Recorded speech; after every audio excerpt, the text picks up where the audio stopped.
बिस्मिल्लाहिर्रहमानिर्रहीम। अस्सलाम वालेकुम दोस्तों, खुश आमदीद कहते हैं आपको अपने ही यूट्यूब चैनल पर। सऊदी अरब की ताज़ा तरीन एक और न्यू अपडेट लेके आपकी खिदमत में हाज़िर हैं। फ्रेंड्स, आज के इस वीडियो के अंदर वो भाई जो तरहील के ज़रिए सऊदी अरब से वापसी आए हैं और नए वीज़ा के हवाले से और कुछ सवालात हैं, वो भी इस वीडियो के अंदर जवाज़ात की जानिब से जो अपडेट्स है वो इस वीडियो के अंदर हम आपके साथ शेयर करेंगे। तो फ्रेंड्स, वीडियो शुरू करने से पहले अगर आप हमारे इस चैनल पर नए मेहमान आए तो चैनल को सब्सक्राइब करने के साथ साथ बेल के आइकन को लाजम प्रेस कीजिएगा। जो भी हम नया वीडियो बनाएंगे उसका नोटिफिकेशन आप दोस्तों तक तुरंत ही पहुंच जाएगा। तो फ्रेंड्स, इस वीडियो को लाइक कीजिए। अगर ये वीडियो अच्छी लगी तो इस वीडियो को अपने दोस्तों के साथ भी शेयर करना ना भूलिएगा। तो फ्रेंड्स, जिसका आपको पता है एजेंट ने तरहील से खुरूज लगवाया, अब नया वीज़ा नहीं लग रहा। तो फ्रेंड्स, सऊदी अरब में आपको पता ही होगा कोरोना के फैलाव को रोकने के लिए नाफिज लॉकडाउन के खात्मे के बाद हालात मामूल पर आने लगी है। कोरोना के नए केसेस मुसलसल कम हो रहे हैं। इसी तनाजुर में अब बैनुल अक़वामी परवाज़ों की बहाली बेमरहलावार जारी है। मौजूदा सूरत हाल के हवाले से कारीन ने कुछ सवालात किए हैं, वो इस वीडियो के अंदर हम आपके साथ शेयर करें। तो फ्रेंड्स, शेख यासिर का सवाल है कि मेरा इकामा 5 साल से ख़त्म था, सिस्टम में कफील रेड कैटेगरी में था, जिसके वजह से तमाम मामलात सीज़ है। कफील की कफ़ालत तब्दील कराने का कहा, मगर मैंने एजेंट के ज़रिए खुरूज लगाया। मालूम नहीं एजेंट ने तरहील के ज़रिए खुरूज लगा दिया था और मैं पाकिस्तान आ गया। 1 बरस से पहले मैंने वीज़ा लगवाने के लिए पासपोर्ट जमा किया तो वीज़ा नहीं लगा। क्या अब मैं दोबारा वीज़ा लगवा सकता हूँ?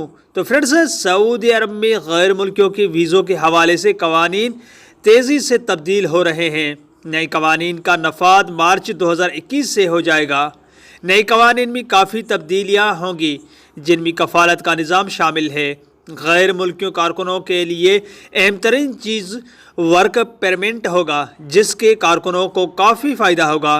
आपने बुनियादी गलती यही की थी कि आप जब कफ़ील का इदारा रेड कैटेगरी यानी नुताक अल-अहमर में था और उसने आपका कफ़ालत तब्दील करने का कहा, तो आपको चाहिए था कि फ़ौरी तौर पर किसी दूसरे जगह कफ़ालत तब्दील कर लेते, क्योंकि कानून के मुताबिक वो इदारे जो रेड कैटेगरी में होते हैं उनमें मौजूद कारकुनों को कफ़ालत की तब्दीली का अख्तियार होता है। आपने एजेंट के ज़रिए खुरूज नहीं लगवाया, जिस पर उसने तरहील से खुरूज लगाया, क्योंकि कफ़ील का सिस्टम ब्लॉक था। अब ये मालूम नहीं कि इसने किसी इल्ज़ाम या कानूनी खिलाफ वर्जी तरहील से सिस्टम में दर्ज कराई होगी। याद रखें कि तरहील यानी डिपोटेशन सेंटर से सऊदी अरब से जाने वाले अफराद के लिए पाबंदी का दौरानिया 1 साल नहीं होता।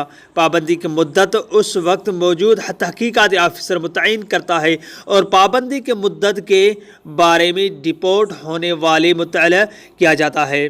आपको चाहिए कि आप जवाज़ात को ईमेल पर अपना साबिका इकामा और पासपोर्ट नंबर इरसाल करें और उनसे पाबंदी की मुद्दत के बारे में दरियाफ्त करें। तो फ्रेंड्स, नईम खान पवहर का सवाल है कि कफ़ील ने मेरा हुरूब लगा दिया था, मुझे क्या करना चाहिए? मुझसे पैसे भी ले और पासपोर्ट भी। तो फ्रेंड्स, आपने ये नहीं लिखा कि आपका इकामा कौन सा है, यानी इनफरादी वीज़ा है या मोसिसा यानी कंपनी वगैरह का। अगर फैमिली, ड्राइवर, चौकीदार, मजरा वगैरह है तो वो इनफरादी वीज़े की कैटेगरी में आता है, जबकि दूसरे वीज़े पेशावराना कैटेगरी में शुमार किए जाते हैं।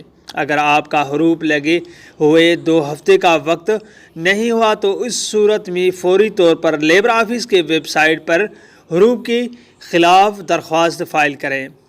याद रखें, हुरूब के कानून के मुताबिक 15 दिन के अंदर हुरूब कैंसिल कराना आसान होता है। बादजान इसके मराहिल दुश्वारी हो जाती हैं। लेबर कोर्ट में ये साबित करना होता है कि हुरूब गलत लगा है।